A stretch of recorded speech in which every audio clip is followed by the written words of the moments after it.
So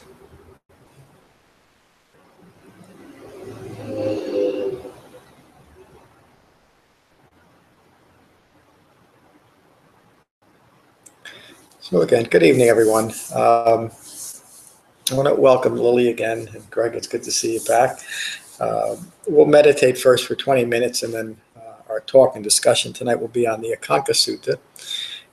Lily, I'll just talk us into the meditation. It doesn't need any more background than that. So find your relaxed meditative posture. Close your eyes and gently close your mouths.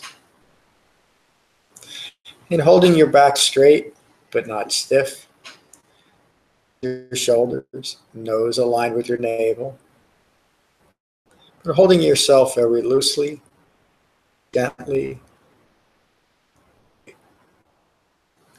Allow yourselves to settle into this room, settle onto your seats, settle into your bodies, settle into your minds. A moment to become aware of the sensation of breathing in your body. Just get a feel for what that's like, to be mindful of your breath in your body.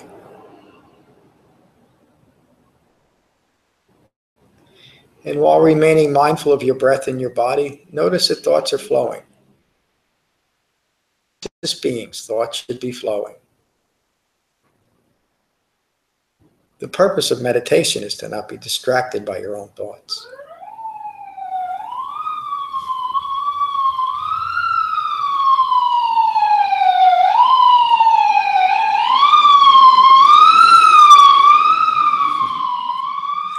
I'll repeat that.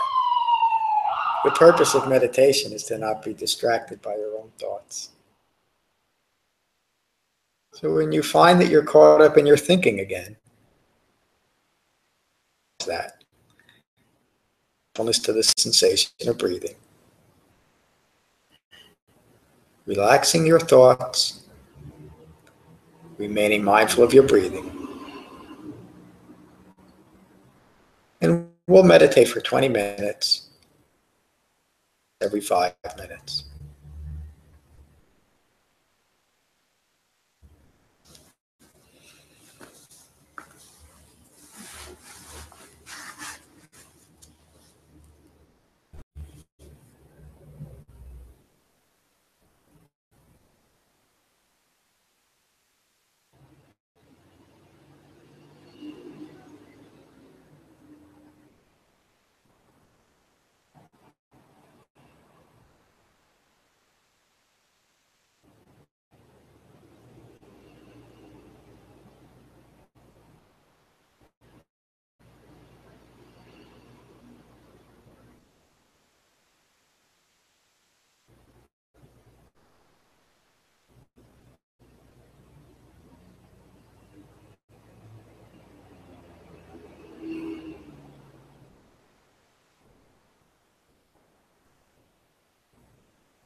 Relaxing thoughts, remaining mindful of your breathing.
Relaxing thoughts, remaining mindful of your breathing.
Relaxing thoughts, remaining mindful of your breathing.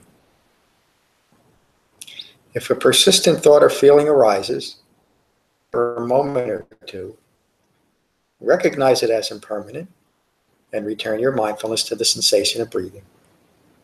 And we'll meditate for 5 more minutes.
Take a moment to notice the quality of your mind. Peace with your mind. And when you're ready, you can gently open your eyes.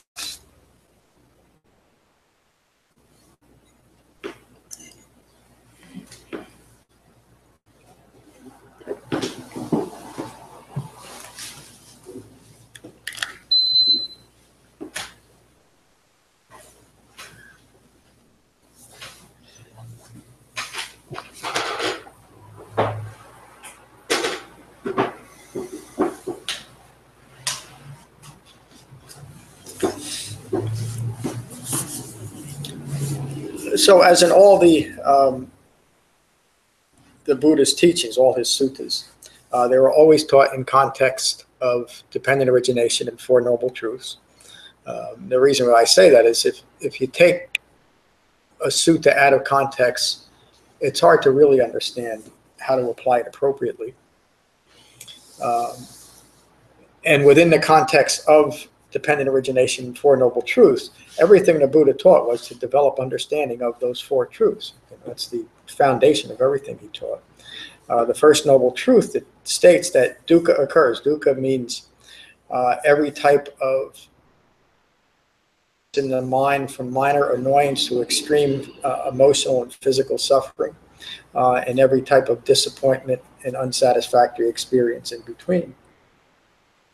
And then he says that the second noble truth, desire originates that process, and clinging continues that process, clinging to what we feel will fulfill those needs. The third noble truth is that cessation of that process is possible to impermanence. And the fourth noble truth is that the Eightfold Path is a path for developing the cessation of dukkha. The Buddha awakened to the profound understanding that it is ignorance of those four truths that leads to suffering. It's called dependent origination. And both of those teachings have been misinterpreted and misapplied over the last 2,600 years. But they're simple and basic teachings. And the reason why I said it is just as an introduction to what the Buddha teaches here. And he taught this sutta to the assembled Sangha, to the Sangha that the Buddha lived with day after day. So they had a thorough understanding of the foundational teachings of the Buddha. The Buddha teaches that the Eightfold Path carries responsibilities of behavior and Dhamma practice, Buddha's words. If your wish is to be held dear by your Sangha, to be respected and inspiring to them, listen directly to my words. If your wish is that the gifts you receive be of benefit for all, then listen closely to my words. If your wish is that the thoughts of you bring benefit to that thoughts of you bring benefit to all, listen closely to my words. If your wish is to be free of ever-changing conditions of emotional and physical upset, listen closely to my words. If your wish is to overcome disappointment, worry, and fear, meaning dukkha, listen closely to my words. Notice the Buddha is not talking about any type of wishing towards material gain. If your wish is to attain unwavering mindfulness and pleasant abiding, moment by moment, my words. If your wish is to attain the end of deluded thinking and distraction, listen closely to my words. Friends, remain free of taking life. Remain free of taking what is not offered. Remain free of sexual misconduct. Remain free of hurtful speech. Remain free of intoxicating substances, and bring these precepts to perfection. Those are the 5 basic precepts for Dhamma practice, remember. Friends, commit to develop tranquility. Meditative absorption, that points to the jhanas, or the 4 levels of meditative absorption. And useful insight, that last line is probably one of the most important lines the Buddha ever spoke, because it teaches that there's the quest for insight could itself be a distraction. If we're trying to gain insight into everything that seems to be arising in our minds, or that our minds are alighting on, it's just going to be continued distraction. And that's very common in a lot of modern practices, to sit down quietly, and anything that comes up, we start getting analytical about it and calling that analysis of what's arising insight. The Buddha taught that useful insight is insight into the 3 marks of existence, of impermanence, the not self-characteristic, and dukkha. And that's what he's referring there, in useful insight. Often, and with consistency, meaning consistency of method. Train yourself in this manner and be mindful of even the slightest deviation. And that's another common problem in modern Buddhist practice that was just as common during the Buddhist time, where you wouldn't be addressing it. There was a lot of license taken in Dhamma practice, because we would, and it's often reaffirmed that, well, it's all one thing. All spiritual practice is all one thing. It all leads to the same place. And the Buddha recognized that during his time, and it's just as common during our time. The reason why the Buddha taught an Eightfold Path is to overcome that need to reconcile everything as a Dhamma practice and to remain focused within that framework of the Eightfold Path, or else he wouldn't have taught it. Let me read that again, and then I'll comment from the article. Train yourself in this manner and be mindful of the slightest deviation. These are my words now. That's the end of the sutta. This is another brief sutta from the Pali Canon that, if understood and developed, will bring lasting peace and happiness. As is typical of the Buddha's teachings, he does not teach the manipulation of personal or societal conditions, as these conditions are all rooted in impermanence. He teaches to immediately abandon any behavior that would contribute to other suffering. He teaches to embrace suffering or to observe suffering. This overemphasis on one aspect of the three marks of existence is a misapplication of mindfulness and does not develop understanding of the underlying confusing and unsatisfactory nature of life, meaning just to stay focused within the Dhamma. The Buddha teaches to penetrate to the cause of suffering, ignorance of Four Noble Truths, that results in craving and clinging in an impermanent environment. The Buddha consistently taught the Dhamma always in the context of Four Noble Truths. In this short sutta, the Buddha teaches the importance of developing moral and ethical behavior through the Eightfold Path. The reason why I mention that, moral behavior is often substituted as the path. In other words, if we can act in altruistic ways, if we can act loving and kind to all human beings, that's enough of a Dhamma practice. And the Buddha recognized that upon his awakening, when he referred to himself prior to his awakening as an unawakened bodhisattva. Bodhisattva means a person who has great compassion for other human beings. And that's the common path in modern Buddhism, the bodhisattva path. It's part of the Mahayana school. That's substituted for the arahant path, meaning the path towards awakening.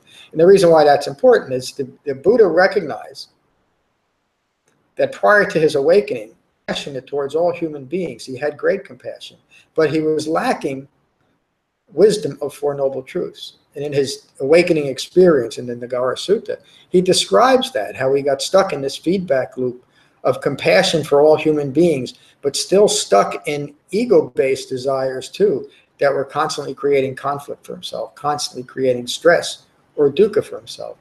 And it wasn't until he could break through and get past that self-referential feedback loop that he was able to see that process clearly.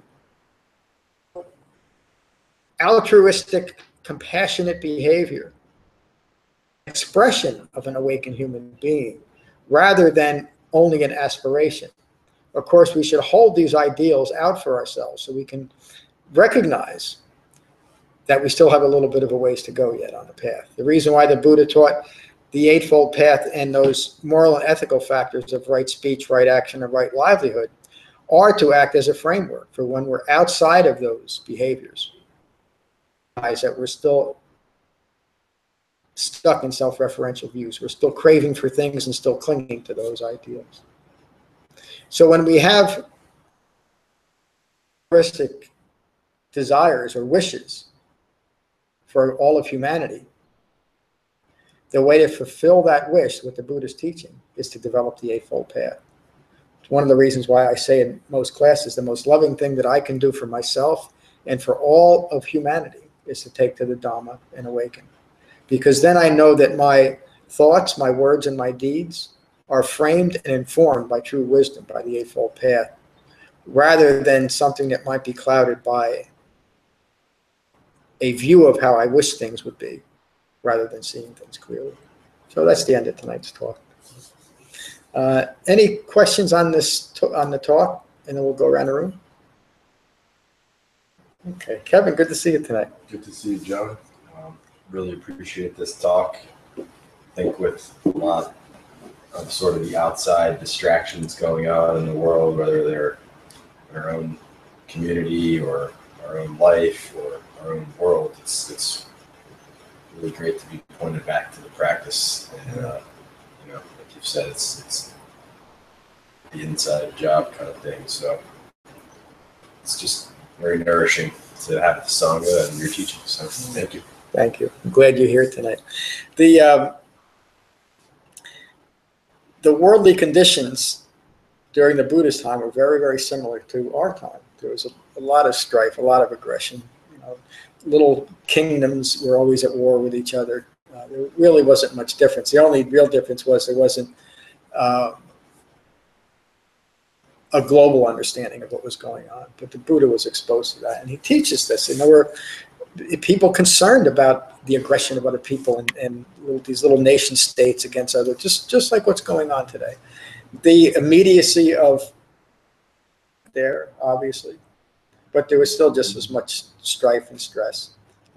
And the Buddha taught, the reason why I'm saying that is the Buddha taught within that environment. He didn't teach in this idealistic bubble where if we could only just, Rodney King, why can't we all just get along? The Buddha understood that unless there's something pathological, we all want to get along. We just don't know how to do it. Any self-referential views, and that's why he taught his Dhamma to do that, to that end. And he counseled most of the rulers of his time, and those that listened to the Buddha immediately end the strife within their little kingdom. In fact, they still engaged in war. And the Buddha understood that. But what he counseled them on is what to do when you win. How to treat people properly. Because he knew at that point in human history that wars and that type of thing were going to continue. But he was able to effect a great change in society.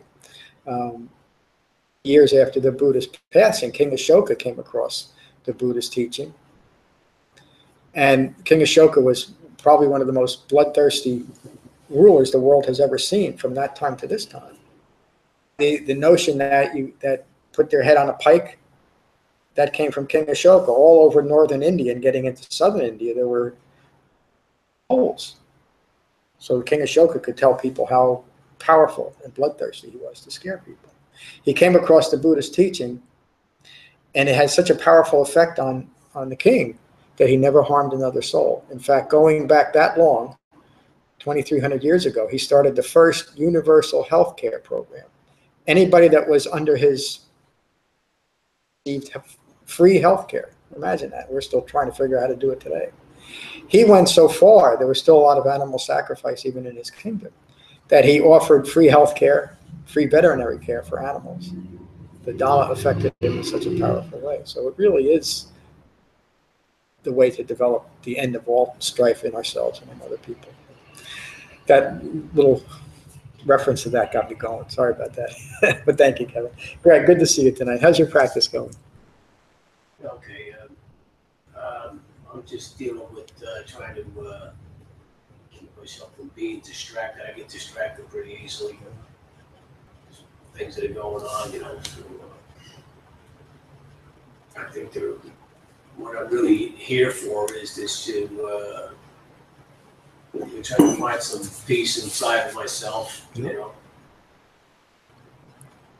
place where I'm calm. Yeah, that what you're describing is the common problem that has trouble with distraction. The reason why the Buddha taught meditation was primarily for that reason. The opposite or the antidote to distraction is concentration, but it takes some doing. And again, the Buddha didn't teach just to meditate to deepen concentration. He taught it as one factor of the Eightfold Path. We cannot use that aren't based on reality and expect to deepen our concentration very well. That's right view versus wrong view, or skillful view versus unskillful view. If we have intentions that are contrary to deepening concentration, we're going to have a hard time with meditation. So he taught right intention. The entire Eightfold Path is there to support deepening meditation, deepening concentration. And concentration supports the ability to hold in mind, to be mindful of the other 7 factors of the Eightfold Path. So I know you heard me say that last week too, and I'm just reinforcing that. It's not just meditation alone, but you're in the right place to deepen that concentration. So I'm glad you're here tonight. Kevin, good to see you. See you too, John.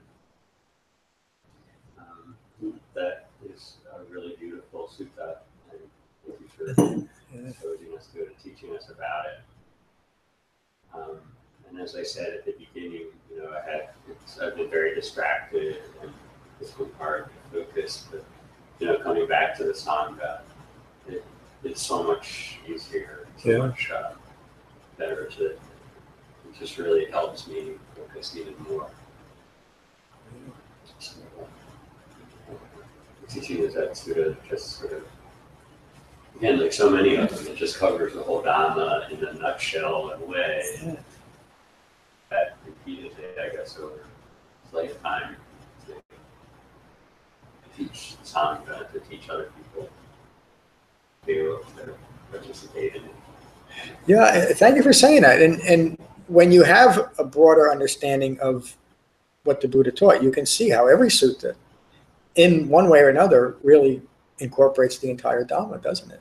And you can't be a truly compassionate person without understanding how to get there and how to express it in an appropriate way. It's interesting that the Buddha left a life of power where he could have had a direct and immediate influence on the world around him in a positive way. But he realized that just that type of power wasn't enough. He was lacking. He left the palace grounds because he wanted to understand the nature of aggression and competitiveness, the true nature of suffering. That's what he set out to end. He wasn't looking for answers to the great questions of who am I, where am I coming from, and all the rest of that. Where do I go after I die? That didn't concern him. He wanted to understand the common problem of human suffering. And the most amazing thing to me is, and the most fortunate thing, is that those teachings that were first presented 2,600 years ago are still available to us today. And in simple suttas like that. Thank you. Lily, welcome to our Sangha. How was your meditation? And, Good. So, why did you meditate like this? It was nice to do this again. Yeah. I don't really know anything to say. Do I have to say something? You don't have to say anything. Listen? No, that's absolutely fine. Yeah, there's no pressure to say anything. Yeah. Yeah, we're all just glad that you're here tonight, and I hope you join us again. I think I mentioned to Greg last week that there's a recording of this meditation on my website, becoming-buddha.com, and at crossrivermeditation.com too. If you want to listen to them to guide your practice, continue to join us, and you'll learn more about the broader framework of the Eightfold Path. And that's what I talk about each week. So I'm happy that I can come and spread this. Yeah, I'm glad you're here. So, and if you want, I send an email out Mondays and Thursdays describing what the classes will be about and if there's any other announcements. The only announcement is that our fall retreat is coming up October 19th to the 22nd. You can sign up online for that. I think that's it. We conclude each class with something called Metta meditation. It takes about 5 minutes, and I'll talk you into that too. So find your relaxed meditative posture. Eyes and gently close your mouths. And again, take a moment to become aware of the sensation of breathing in your body. And let that mindfulness of your breath cease any distracting thoughts to the past or to the future, or that may have arisen from our talk tonight. And metta means goodwill or loving kindness. And metta is both an aspiration for those of us developing the Eightfold Path and an ongoing expression of an awakened, fully mature human being. And these are the Buddha's words on metta from the Karaniya Metta Sutta. This is what should be done by one who is skilled in goodness and who knows the path of peace. Let them be able and upright, straightforward and gentle in speech, seated, contented and easily satisfied, unburdened with duties and frugal in their ways, peaceful and calm and wise and skillful, not proud or demanding in nature. Let them not do the slightest thing that the wise would later reprove, wishing in gladness and in safety, at ease. Whatever living beings there may be, whether they are weak or strong, omitting none, the great or the mighty, small, the seen and the unseen, those living near and far away, those born and to be born. May all beings be at ease. Let none deceive another or despise any being in any state. Let none through anger or ill will wish harm upon another. Even as a mother protects with her life her child, her only child, so with a boundless heart should one cherish all living beings. Creating kindness over the entire world, spreading upwards to the skies and downwards to the depths, outwards and unbounded. No will. Whether standing or walking, seated or lying down, free from drowsiness, one should sustain this recollection. This is said to be the sublime abiding. By not holding to fixed views, the pure-hearted one, having clarity of vision, being freed from all sense desires, is not born again into this world. Thank you for a wonderful class. Peace.